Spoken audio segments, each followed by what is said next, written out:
परभणी जिल्हा रुग्णालयात खिचडी वाटप कार्यक्रम उत्साहात.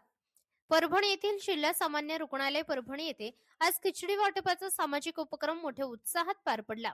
परभणीतील भारतभर प्रसिद्ध असलेल्या हजरत सय्यद शाह तुराबुल हक रहे उर्स 119वे स्मृतिदिन निमित्त हा कार्यक्रम आयोजित करण्यात आला होता.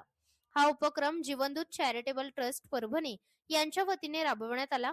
कार्यक्रमाचे प्रमुख आयोजक प्राचार्य डॉक्टर गणेश जोशी, आवृत्ती संपादक दैनिक लोकपत्र तथा जिल्हा अध्यक्ष व्हॉइस ऑफ मीडिया नांदेड हे होते.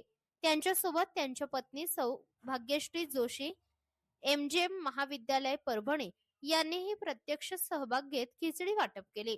रुग्णालयातील रुग्ण, त्यांच्या नातेवाईकांसह नागरिकांनी मोठ्या संख्येने उपस्थित राहून या उपक्रमास उत्स्फूर्त प्रतिसाद दिला.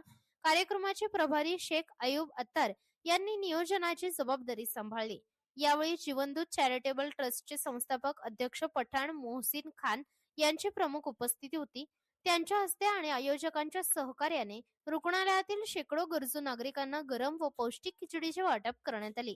सामाजिक बांधिलकी जपत रुग्णसेवेसाठी अशा प्रकारचे उपक्रम पुढेही सुरू ठेवण्याचा संकल्प आयोजकांनी यावेळी व्यक्त केला. महाराष्ट्र लोक न्यूज साठी परभणी जिल्हा प्रतिनिधी शेख अयूब शेख रशीद अत्तार.